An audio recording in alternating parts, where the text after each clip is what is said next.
Bismillahirrahmanirrahim. Allahumma salli ala Sayyidina Muhammad wa ala ali Sayyidina Muhammad. Sambung bila mana Nabi dikembalikan kepada Aminah binti Wahab. Ibu Nabi seronok, duduk tak lama, sebulan macam tu. Ibu Nabi kata, Muhammad, jom kita pergi ziarah ayah. Nabi pun seronok. Boleh ibu. Lebih kurang macam tu lah. Saya tambah nak bagi faham. Mereka pun pergi ziarah kubur ayah Nabi yang berdekatan dengan Madinah Al-Munawwarah ketika itu. Pergi jumpa dengan kaum suku Bani Najjar. Pak-pak menakan, mak-mak menakan Nabi.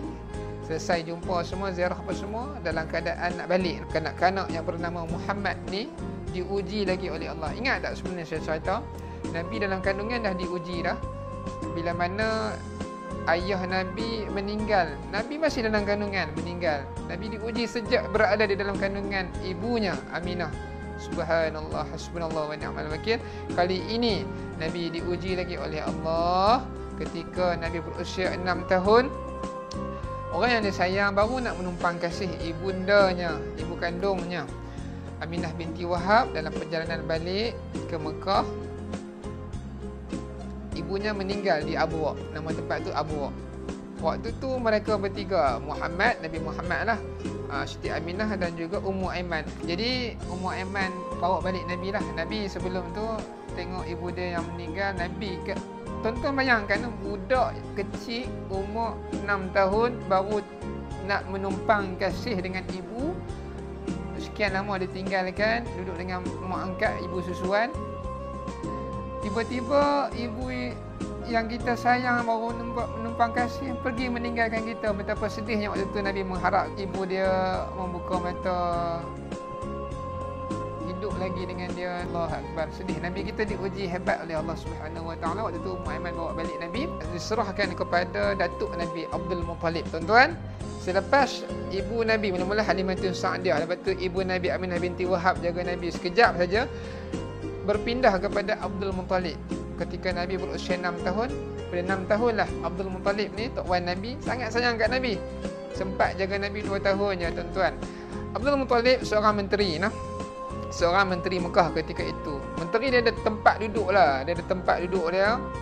Bukan tempat duduk macam ni, tempat duduk yang lebih hebat. Dekat tempat mesyuarat dia, bilik mesyuarat Darun Nadwah. Tempat tu tak pernah orang lain duduk melainkan Muhammad. Jadi orang tahu kata Abdul Muttalib ni sayang sungguh dekat cucu dia ni. Bagi duduk tempat duduk special dan sebagainya. Abdul Muttalib sempat wasiatkan dekat anak dia yang Abu Talib untuk jaga Muhammad kalau jadi apa-apa dekat dia. Abu Talib ni memang betul lah, orang yang Abdul Muttalib pilih ni memang tepat. Sebab Abdul Muttalib ada 10 orang anak, antaranya Abdullah dan juga Abu Talib. Abdul Muttalib pilih Abu Talib sebab Abu Talib ni anak yang si ibu dan si ayah dengan bapa Nabi Abdullah. Kan saya cerita sebelum ni, Abdul Muttalib ada 3 orang isteri. Jadi seibu dan seayah, saudara yang seibu seayah dengan Abdullah adalah Abu Talib. Dan Abu Talib ni sangat sayang dekat Nabi Muhammad SAW, lebih daripada anak-anak dia. Nabi Muhammad pernah satu ketika, beberapa kali lah nak makan nasi, bukan makan nasi, orang Arab makan roti, nak makan lah. Nabi tak pandai nak berebut-rebut sampai Nabi tak sempat dapat makanan, tak dapat makanan. Jadi Abu Talib perasan benda ni. Last sekali bila ada perasan, dia pun asingkan makanan untuk Nabi.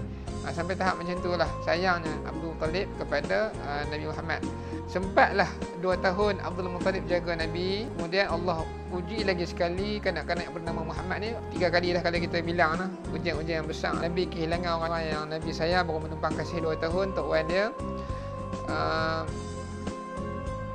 Nabi diuji lagi ketika berusia 8 tahun, kehilangan tok wan Abdul Muttalib. Kemudian berpindah kepada Abu Talib. Abu Talib jaga Nabi waktu Nabi berusia 9 tahun.